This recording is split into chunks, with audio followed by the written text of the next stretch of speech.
In the heart of Ibadan, a vibrant city where the Omi River glittered under solar-powered streetlights, Zainab sat alone in her small room within the Nwosu family compound. Her fingers, trembling like palm leaves in a storm, clutched a ceramic mug of zobo, its tart hibiscus scent mingling with the faint aroma of grilled suya wafting from the compound's kitchen. The mug slipped from her grasp, shattering with a crash that mirrored the fracturing of her heart. But it wasn't the broken ceramic that made her body quake.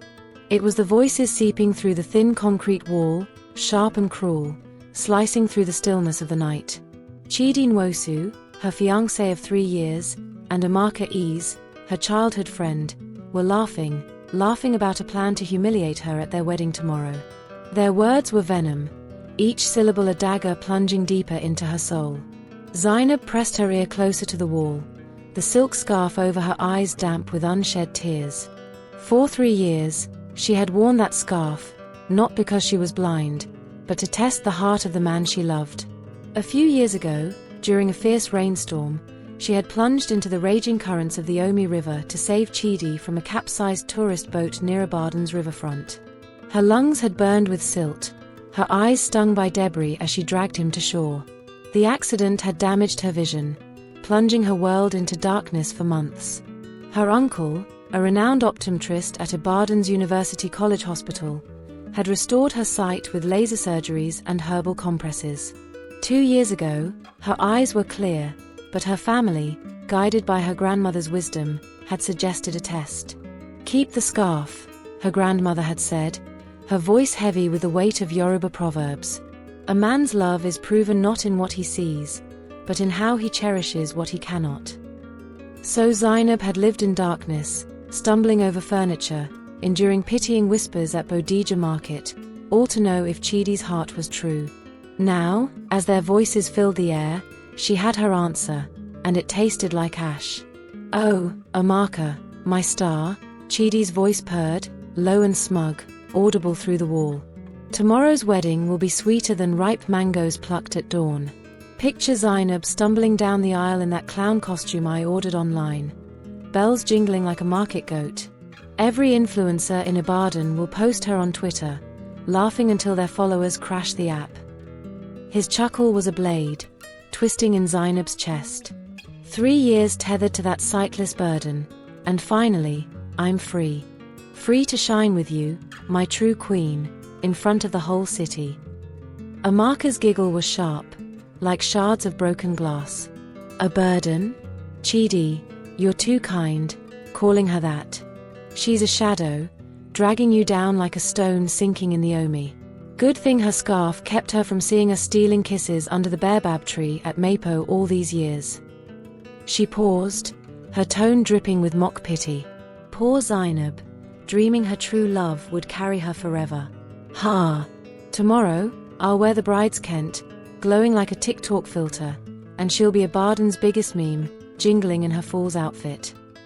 Zainab's knees buckled, and she sank to the floor among the ceramic shards. Her heart burned like embers, each word a spark igniting her grief. 3 years of sacrifice, pretending to be blind, tripping over charging cables, swallowing the pity of strangers on Ibadan's busy streets, had led to this moment. She had saved Chidi's life, nearly losing her own in the river's fury. Her eyes had healed, but she had chosen darkness to test his love. Now, the truth cut deeper than any coral reef hidden beneath the Omi's waves. Her fingers dug into her palms, drawing tiny beads of blood, crescent moons of pain mirroring her rage. A Yoruba proverb her grandmother often recited echoed in her mind, "A snake's venom is hidden in its smile." Chidi's smile, so warm when he guided her through crowded markets, had been a mask for this poison. Chidi's voice grew sharper, dripping with sarcasm. "Oh, I played the dutiful lover, didn't I?" Holding her hand, guiding her around like a lost puppy while she tripped over every market basket in Dugb. All for what? Her father's cocoa cash? HMH, I'd rather marry a hyena than a woman who can't see my drip. His laughter was a cruel melody, harmonizing with Amaka's. Amaka's tone turned corny, taunting. "Drip? Chidi, your vibe shines brighter than a firefly's tail on a moonless night." Why waste it on a blind dreamer who can't even like your Instagram posts? Tomorrow, when she trips in that clown costume, I'll be the queen by your side, and she'll be, well, dust under our Air Jordans." Her laugh rang out, high and triumphant, slicing through Zainab's resolve. Zainab's breath hitched, each inhale like swallowing thorns. She had trusted Amaka, her friend since they were girls braiding each other's hair under the mango tree in their Agbowo neighborhood, sharing secrets over roasted yam. Amaka had held her hand through crowded markets, guiding her blind steps, all while plotting this betrayal. Zainab's fingers clutched the edge of her scarf, tempted to rip it off, to storm through the wall and confront them. But she stilled herself, her grandmother's words grounding her, "A basket of lies holds no water." She wiped a tear, her voice a fierce whisper in the dark. 3 years in darkness, Chidi, to see your heart. You call me dust? Tomorrow, I'll rise like the sun and burn your lies to ashes. The voices faded as Chidi and Amaka moved away, their laughter lingering like a bitter aftertaste. Zainab stood, her legs wobbly but her resolve hardening. She moved to a small vanity mirror, its frame etched with river motifs, and untied the silk scarf. Her reflection revealed a young woman with clear, expressive eyes, now red-rimmed from silent tears. She blinked, adjusting to the dim light of a solar lantern, and traced the coral bead necklace hidden under her blouse, a gift from her mother, a symbol of her true status as the daughter of a wealthy cocoa merchant. For 3 years, she had hidden her family's wealth, posing as a simple girl to test Chidi's intentions. Her parents had played along, her mother dressing as a humble trader in Bodija market, her father posing as a quiet mechanic in Sabo. Now, their plan would unfold. Zainab's heart pounded as she slipped out of the compound that night, leaving the scarf behind for the first time in years. The cool river breeze kissed her face, unobstructed, both terrifying and exhilarating. She needed to visit Ibadan's night market in Okadu, not as the blind fiancé of Chidi Nwosu, but as herself. The market was alive with modern energy, LED lanterns casting rainbow glows over stalls, vendors blasting Afrobeats music from Bluetooth speakers, and Gen Z shoppers snapping selfies with piles of vibrant Ankara fabrics. The air was thick with the scents of roasting plantain, pepper soup, and shea butter soaps. Zainab ran her fingers over stalls' display of Asoebi head wraps, savoring the reds, golds, and deep blues she had pretended not to see for years. She purchased a string of coral beads, a subtle nod to her true status, which she would reveal at the perfect moment tomorrow. "Hey, fine girl, you shouldn't shop alone at night," came a rough voice behind her. Zainab turned to find 3 men blocking her path in the crowded Okadu market, their eyes scanning her with predatory intent. One, with a scar across his cheek, grinned. "Pretty girls like you must have money. Buy us some star beer, eh?" He grabbed her wrist, his grip bruising. Fear bloomed in Zainab's chest. She had grown so used to being ignored as a blind woman that she'd forgotten the dangers a woman alone might face in Ibadan's bustling streets. "Please, let me pass," she said, her voice steady despite her racing heart. "Pass? After you buy us drinks," Scarface insisted, tightening his grip. Zainab tried to pull away, but his fingers dug deeper. Panic surged, her mind flashing to the years of vulnerability she'd endured. Then, a deep voice cut through the chaos like a lifeline. "The lady asked you to let her go." The men turned to face a tall figure in a tailored kaftan, his presence commanding even in the market's dim light. His shoulders were squared, his jaw set, exuding quiet authority. "Mind your business," Scarface snapped, but his voice wavered as he met the stranger's piercing gaze. "The lady is my business," the man said, his tone leaving no room for argument. "Leave. Now." The men sized him up, then backed away, muttering curses under their breath. Zainab rubbed her wrist, red marks blooming where the man's fingers had been. "Thank you," she said, fighting tears, not from fear, but from the weight of the day crashing down on her. "Are you hurt?" the stranger asked, his voice softening with concern.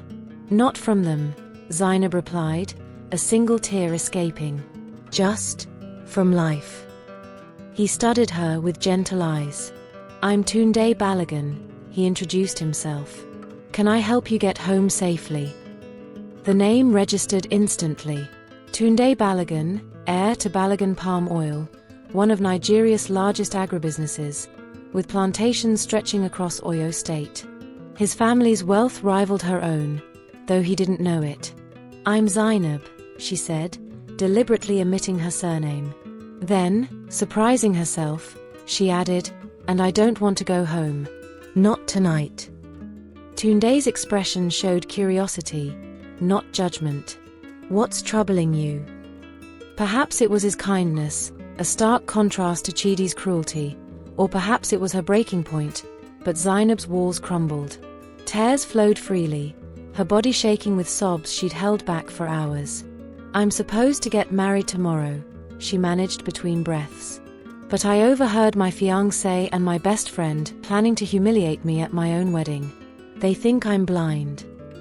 Tunde guided her to a quiet bench near a palm tree, away from the market's bustle. "Take your time," he said, offering a clean handkerchief embroidered with his family's crest. Zainab wiped her tears. "A few years ago, I saved Chidi from a boat accident on the Omi River. The debris damaged my eyes, but my sight returned after surgeries at University College Hospital. My family suggested I keep wearing the scarf to test if he loved me for me, not my family's wealth." She looked up, expecting disbelief, but found only attentive concern. "Today, I heard him with a marker, my supposed friend.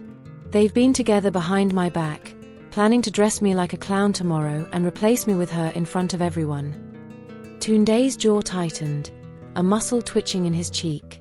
"A man who betrays like that is no man at all," he said, his voice low and intense. "He doesn't deserve your tears, Zainab." "I gave him 3 years," she whispered. 3 years of tripping over cables, enduring pity on Twitter, pretending I couldn't see the stars over Ibadan. I thought he was worth saving, worth loving." Her voice cracked, the weight of shattered dreams pressing down. Tunde was quiet, then spoke with sincerity. "You deserve someone who'd love you scarf or no scarf, someone who sees your heart, not your eyes or your wallet." His words wrapped around her wounded spirit like a balm. "That's beautiful," Zainab said, a small smile breaking through. "But right now, I want justice. I want them to feel the humiliation they planned for me." "What will you do?" Tunde asked, his tone curious but steady. Zainab straightened, drawing strength from her pain. "I'll go through with the wedding. Let them think their plan is working. Then, at the right moment, I'll reveal everything. You'll face them alone." There was concern in his voice. A wild idea sparked in Zainab's mind. "Not if you'll help me." Tunde raised an eyebrow. "Me?" "Come to my wedding tomorrow," she said, the plan crystallizing. "When they try to replace me with a marker, step forward. Pretend to be a suitor who values me, someone who'd choose me over her. Show them what they're throwing away." Tunde considered her request, his eyes thoughtful. "You want to teach them that true character isn't in how you treat those who can benefit you, but those you think cannot." Zainab nodded, echoing her father's teachings. "Exactly." Tunde extended his hand.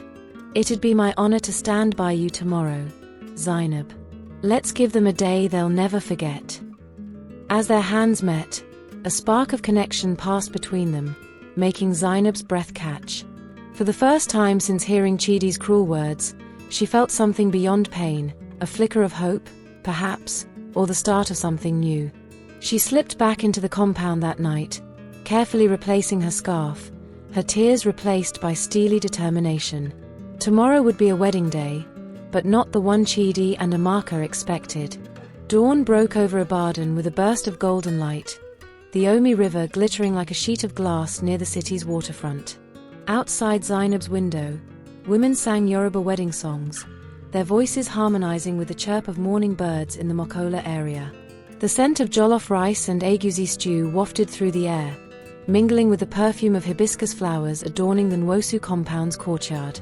Inside her room, Zainab sat on the edge of her bed, the silk scarf clutched in her trembling hands. Today was supposed to be her happiest day. Instead, her heart felt like a stone, heavy with betrayal. 3 years, she whispered to the empty room, tears sliding down her cheeks. 3 years of darkness to test your love. Her fingers traced the scarf's soft fabric, her prison and her test. How many times had she stumbled over chargers or bumped into tables in the compound's living room? How many pitying glances had she felt on Twitter, where strangers posted, "Poor blind girl in Ibadan, so brave"? How many nights had she longed to see the stars twinkling over Cocoa House? A knock at the door startled her. She quickly wiped her tears and tied the scarf over her eyes. "Come in," she called, making her voice small, the voice of blind Zainab. Mama Nwosu, Chidi's mother, bustled in with 2 attendants carrying what should have been Zainab's wedding attire, a stunning Kent gown in emerald and gold, its beadwork shimmering. "Good morning, my dear," Mama Nwosu said, her voice dripping with false sweetness. "Ready for your big day?" Zainab nodded timidly, playing her role. "Yes, Mama. I've waited so long for this."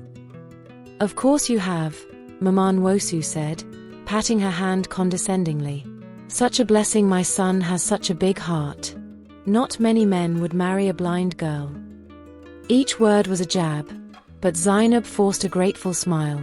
"Chidi's been so kind," she murmured. "We have your outfit," Mama Nwosu continued, gesturing to the attendants. "Let's get you changed." Zainab allowed herself to be led behind a dressing screen, knowing what was coming. When the attendants opened the package, it wasn't her Kent gown but a garish, clown-like costume, bright orange and purple, with jingling bells and a mismatched head wrap. "This doesn't feel right," Zainab said, feigning confusion as her fingers touched the cheap fabric. "Oh, don't worry," Mama Nwosu said, barely hiding her amusement. "It's perfect for you. Trust me." Zainab bit her lip to keep from exposing her sight, from screaming that she could see their deception. She nodded. "Thank you, Mama. I'm sure it's lovely."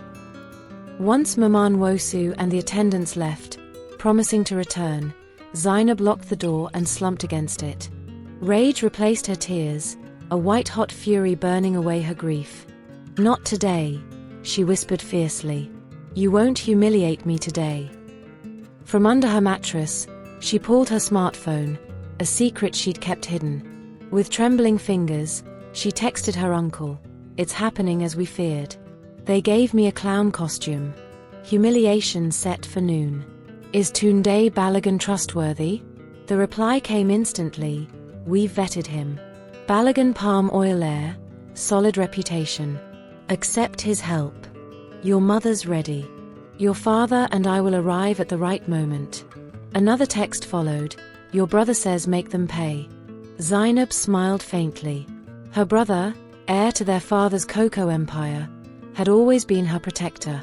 A commotion outside drew her to the window. Peering through the blinds, she saw Chidi and Amaka in the courtyard, heads close, their excited gestures betraying their anticipation.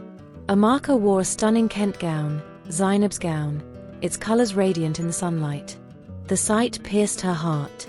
Amaka, her sister in all but blood, had shared her dreams, her fears, in their Agbowo childhood. How many times had Amaka guided her through Bodija market, laughing behind her back? "You betrayed everything," Zainab whispered, her forehead against the cool glass. "Our friendship, my trust, for a man who'd betray you too." Chidi glanced toward her window, his smile not that of a loving groom but a predator savoring a trap. Zainab stepped back, her heart hammering. She sat on her bed, replaying her meeting with Tunde. His kindness had been a balm, his anger on her behalf a reminder that good men existed. Would he really come? Could she trust a stranger to stand with her? From her bag, she pulled her mother's coral beads, her real wedding gown smuggled in over weeks, and documents proving her family's wealth. Someone rattled the doorknob. "Zainab, are you decent?" Amaka's voice, sickly sweet, called. Zainab hid her treasures and adjusted her scarf. "Just a moment," she said, feigning a quiver. She opened the door to face her betrayer. Amaka's smile was bright, her eyes gleaming with malicious excitement. "My dearest friend."